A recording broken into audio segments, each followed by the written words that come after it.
and welcome to the Renaissance English History Podcast, a part of the Agora Podcast Network. I'm your host, Heather Tesco, and I'm a storyteller who makes history accessible because I believe it's a pathway to understanding who we are, our place in the universe, and being more deeply in touch with our own humanity. This is episode 87. It's the first in a 4-part series on the English Reformation that I'm doing this year. It's the 500th anniversary coming up of the 95 Theses. So this first episode is English Catholicism before Cranmer and Cromwell, and I'll be looking at the English Church before the English Reformation.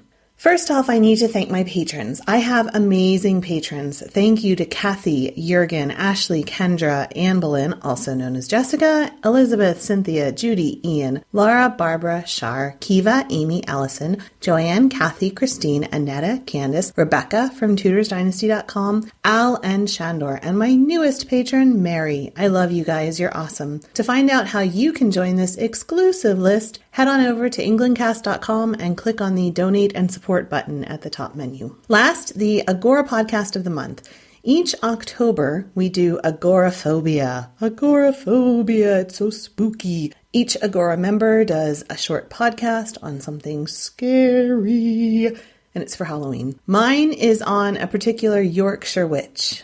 They're released every week, so check on the Facebook page, facebook.com/Agora Podcast Network, and you'll see when the new episodes come out.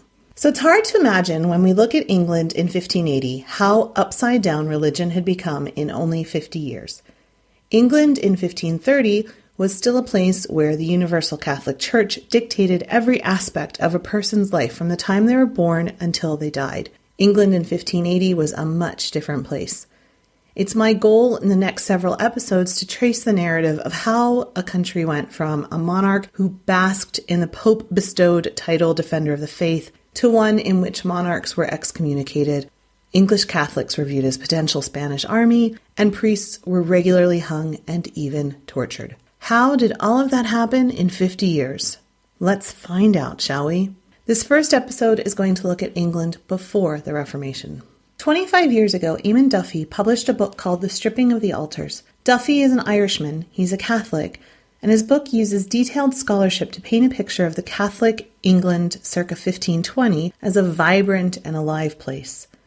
The Universal Church gave spiritual light and life to people and met the spiritual needs of the population. Now, this idea was revolutionary at the time because prior to that, the main narrative in the historiography was that the English Reformation was inevitable. There was this march towards Lutheranism, and nothing could have stopped that. That England already had a history of yearning for reform with the Lollards of the 15th century, and that Henry VIII only hastened along what would have happened anyway. We now see that this may be a misguided approach, and the role of the Catholic Church was much more important than was previously thought. In 1500, the English Catholic Church was a regional part of this huge European Catholic Church, which was ruled by Rome. It was like a large corporation with Rome as the headquarters. It gave England and Europe its identity as part of Christendom. The church in England was organized into 2 provinces with archbishops of Canterbury and York, and then there were 21 dioceses, and then varying degrees of middle management to keep the business analogy going, moving all the way down to the local level of 9,000 parishes, each with a parish church. Then there was also this side network with 750 monasteries and nunneries. The clergy represented something like 4% of the entire population, about 8% of the male population. They had an entirely separate and parallel universe with their own church courts, their own funding sources. They were huge landowners in England. They had their own organizational structure separate from that of the monarchy. And those two had actually come into conflict in the past quite commonly, famously with Thomas à Becket, who had been a close ally of Henry II when he was a businessman. But then once Henry appointed him Archbishop of Canterbury, thinking he was going to have an ally, his loyalties actually shifted to Rome. And Thomas met an untimely and famous death when Henry bemoaned this annoying priest, said, "Will no one rid me of him?" And several of his men decided to get royal favor and rode off to Canterbury and killed Thomas à Becket quite brutally. So these churches were supported by fees, dues, tithes, endowments, and they lived in their own little universe. How did this fit into the fabric of everyday life for most people? Let's talk about the basic ideas of medieval Christianity. The basic tenets of Christianity as understood through the Catholic Church were that humans were born into sin. They were born into sin immediately. This was why midwives had the power to baptize. Midwives, women, had the power to baptize, because if you were in a pregnancy, if you were in a labor where the baby wasn't going to survive, they wanted that baby to be baptized immediately. That baby was born into sin. So even if that baby was only going to live for a minute when it came out of the womb, it would be baptized. So this sin, this original sin, was redeemed through the sacrifice of Jesus Christ on the cross. It was through his holy church that you developed a relationship with God, with Jesus, with the heavenly saints who could aid you on your path to spiritual salvation and allow you to receive the grace and the forgiveness that your soul needed in order to gain a heavenly eternal life. So you were born. You were baptized into the church as soon as possible. You would participate throughout your life in the church, participate in the sacraments of the church, like marriage, which would bind you more fully and deeply with the church community. And then when you died, you received the last rites. When your body passed, your soul would likely go to purgatory. This is where your soul would be purged, purgatory, purging of your sins, until it was seen as ready to join the heavenly host in the eternal wonderment that is heaven.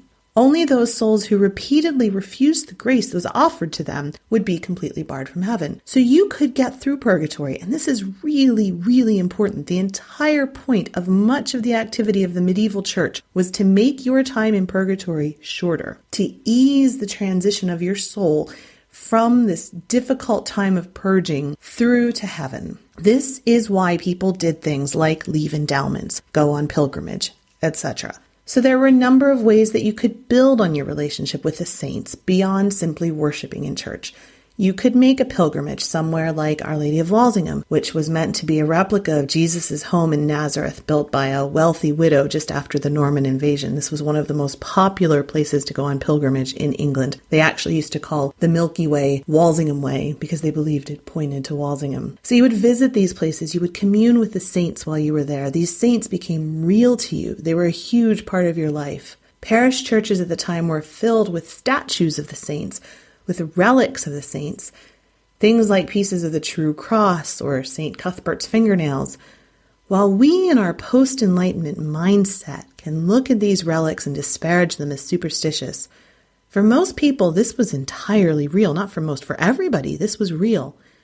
People would hang their rosary beads from the statues of the saints. They would pray to the saints to intercede on behalf of their loved ones who had died. In return, the saints would provide comfort to them. We talked in the episode on pregnancy and childbirth about how women would use special girdles that had belonged to the saints. They provided spiritual comfort to women in labor. With that spiritual comfort, there's certainly the idea that they would get physical comfort, having their spiritual need be met as an indirect result. Different saints had different ailments that they would watch out for. People would call on Saint Apollonia for a toothache, Saint Barbara for thunder. So it was almost like a medicine cabinet of saints, right? So if you're having this problem, you pray to this saint. We can gauge the vibrancy of the late medieval church through several kinds of records. First, there are wills. You can tell how important a place is by the money or gifts that were left to it in people's wills. So most everybody left something to the church. If you had anything to leave at all, you left it to the church, either for upkeep of the church itself or for masses to be sung. Wealthy nobles would leave endowments and help fund colleges. So many of the colleges at Cambridge and Oxford were funded through endowments of wealthy nobles. They would leave money for masses to be sung for their souls and for all of Christendom. Even poor people would leave a set of rosary beads or something that had belonged to them to help with the upkeep of the church. And at this time, people actually gave more to the church than they gave to anyone else, including their manorial lords. There's also the participation in guilds. Guilds at this period were like various kinds of groups in churches now, fraternities or things like youth groups or women's prayer groups, Bible study groups, etc. They would keep Christianity alive in the community. They would have functions to help with the poor, with disease. Whenever there was a need like that, one of these guilds would step in and do something about it. Even poor people would often donate something as small as an animal, a chicken or something, to the guild. They would take turns watching after the animals that belonged to the guild, and then if they butchered them or sold them, the profits would go to the guild. In London, there were 81 of these voluntary guilds in 1520. There were women's guilds, young people's guilds, all kinds of guilds, and some of them almost became very socially exclusive too. So a system like this left much open for criticism. The money, like we said, that people spent in the church at this time was for making the experience of purgatory easier and faster. So if there was no purgatory hanging over people's heads, would they still donate this much time and energy? The Protestants were quick to point out that purgatory is not mentioned in the Bible. This was one of the main criticisms of the church, that they used the threat of purgatory to get more money out of people. There's also the risk of everything becoming robotic. You give to the church, you recite your prayers, your rosary, and you don't have to think about it too much. It's just kind of on autopilot. And that was also something that the Protestants, the evangelicals, stressed, was having this personal relationship with the divine, having something that could touch you deeply rather than going through saints who would intercede on your behalf, having something where you were responsible for your relationship with God rather than giving that away. And certainly the biggest complaint was that a system like this left open tons of room for corruption. There were issues around clerical sexual misconduct from priests who were meant to be celibate. It's kind of a running joke just how not celibate the clergy were. Spiritual courts were also resented, particularly by secular lawyers, because often they had jurisdiction over anything church or sacrament related, like marriages or wills. So if people wanted to do something involving anything that could be considered church related, the church courts would take over. And so the secular lawyers had a problem with that. Also, there was the ever ongoing problem of conspicuous consumption with the wealth of leading clergy, like somebody like Cardinal Wolsey. Cardinal Wolsey was, unfortunately for him, he came at a really bad time in history, because after the Wars of the Roses, there weren't a lot of nobility left. And the nobility that were there, they saw themselves as very important. They should be the leaders of the kingdom, not some upstart like Wolsey. Like, who is he anyway, right? And so, unfortunately for him, he was also a very proud man, and he built palaces that were greater than the king's. He had a mistress, he had children. It wasn't good for him that the nobles at the time really, really resented his power more than they may have with someone else at a different time period. So there was a fair amount of anti-clericalism, but most people never made that jump from being against the clergy to forming a new religion. I mean, that's like a huge jump. So clergy were often not well educated. They had all these failings, all these conflicts, but they had the sufficient skills that they needed to perform the religious services. They didn't need to educate people. They needed to perform the rituals and the masses. They had a sacred power simply by their ordination to perform these sacraments. They had the power to administer the last rites, to absolve sin. And that is what made them special. Henry VIII himself said to Eustace Chapuis, the imperial ambassador, in 1529, he said that the only power that the clergy had over laymen was an absolution from sin. So even Henry saw these clergy as the people who were responsible for absolving people from sin. And this also, Dermot McCullough says that this could have made the universal church seem little more than a trade union of confessors. And if that's how you saw them, then who was responsible for administering that trade union? If they were simply confessors, then couldn't their union be administered through a local king rather than somebody in Rome? Henry himself attacked the benefit of clergy and of sanctuary. So these were two ways that criminals were able to get out of punishment for their crimes at this time, and this shows the power of the church courts. So if someone was sentenced to death, they could often claim benefit of clergy. And so there they were waiting to be hung, and if they could read a Bible verse that they were given, then they would be given over to church courts, because the idea was that if you were only the clergy were educated. So if you could read a Bible verse, it meant you were educated, so ergo ipso facto, you were clergy. And boom, you're either given to the church courts or you're freed. You could also claim sanctuary in a church. And this is something we hear about in the very famous stories of Elizabeth Woodville. When her husband is gone from the kingdom, she has to claim sanctuary in Westminster Abbey. Or when Richard III usurped, she had to claim sanctuary in Westminster Abbey. Owen Tudor claimed sanctuary in Westminster Abbey. What did that mean? What that meant was that you go into the church, you say, I'm here to claim sanctuary, and then certain rules were triggered. So you had a certain amount of time period to be in the church, and then you would either be given over to authorities, or often you would be banished. You could choose to enter the church. So there were different rules that were set aside based on what you were accused of, and so there were limits. But it was very popular for people to try to claim sanctuary. There was a church along the route from the Tower of London to Tyburn where condemned prisoners would often make a break for it to try to seek sanctuary there. So these were the things that were open to criticism. Criticism came from a couple of different places. First was from the reformers within the church itself.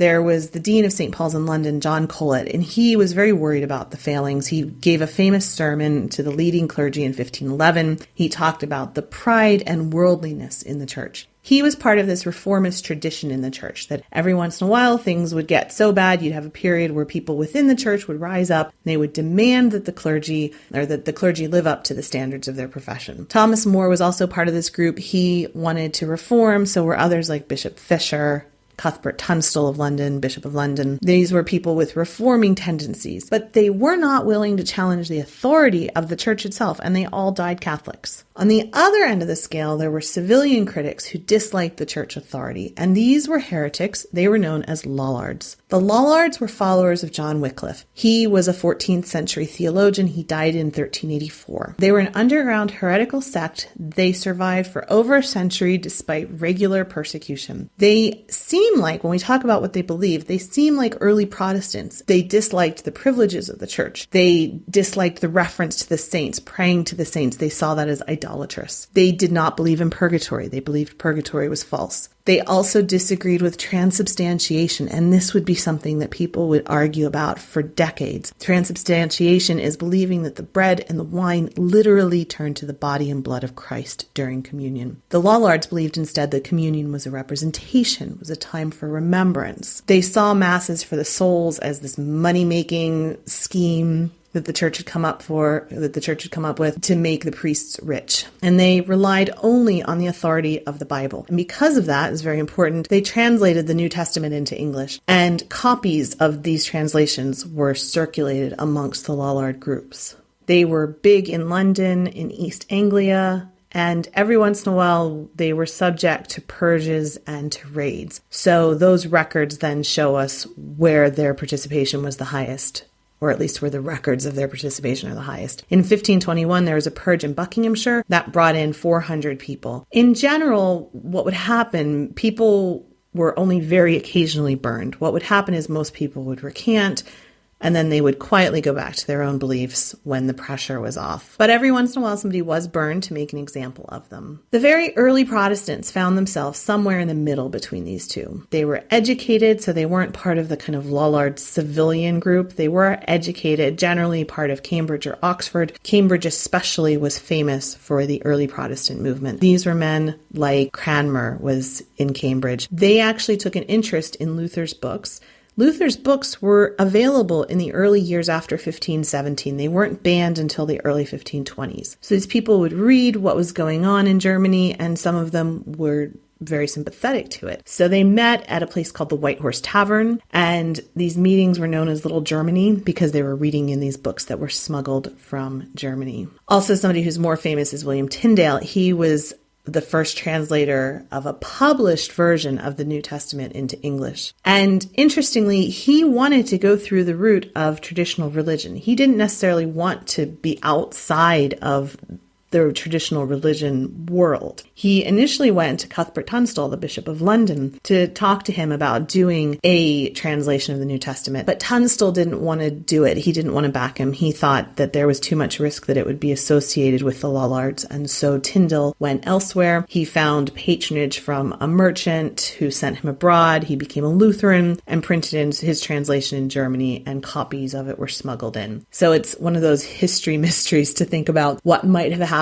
if Cuthbert Tunstall had supported Tyndale, how that might have changed things. So most of these early Protestant groups were based in Cambridge and in East Anglia, London, and Kent. And these are the areas that are most easily reached by the trade routes from Germany and the Netherlands with the cloth trade. So these are areas that are experiencing more outside influences. And so it's kind of no accident that they were then the places that became Protestants faster. So there was this underground network where the Protestants and the Lollards kind of hooked up with each other to start this religious underground network. And then the debate, of course, is would this network have gained on its own the power and the strength that would have been needed to challenge the religious status quo? They were a very tiny minority. They were dissidents. There was a network, but they were tiny. And we'll never know whether they would have been able to do it on their own or not, of course, because an outside event got thrown in. And that outside event, of course, was Henry VIII needing a divorce and not being able to get one from the Pope. So that then means that this tiny network of Protestants of religious dissidents wins the day. So in terms of numbers, they were small. In terms of money, they were small and all of that. But they won. And in a large part, it's because of this outside event that happened that was beyond anybody's control, of Henry being fed up with the Pope and the convenience of religious beliefs that supported Henry in his need to dissolve his marriage. So that's where we are this week. And then next week, I'm going to focus on the dissolution of the monasteries and on the Henrican Reformation itself, on Henry's great book and on what he believed. And he believed a lot of different things. He went back and forth a lot, so that often neither side was happy with him. Nobody was completely happy with Henry. And we'll also talk about the dissolution of the monasteries. So thanks so much for listening. Links for everything, including the books and the videos that I'm using this month, are at englandcast.com. And I will talk to you next week. Bye-bye.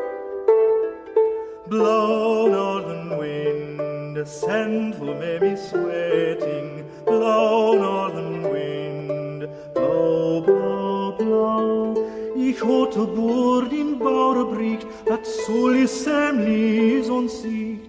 Menschful meiden of mich, fern freit vonde. In all this warfliche wonne, bord of blood and of bone.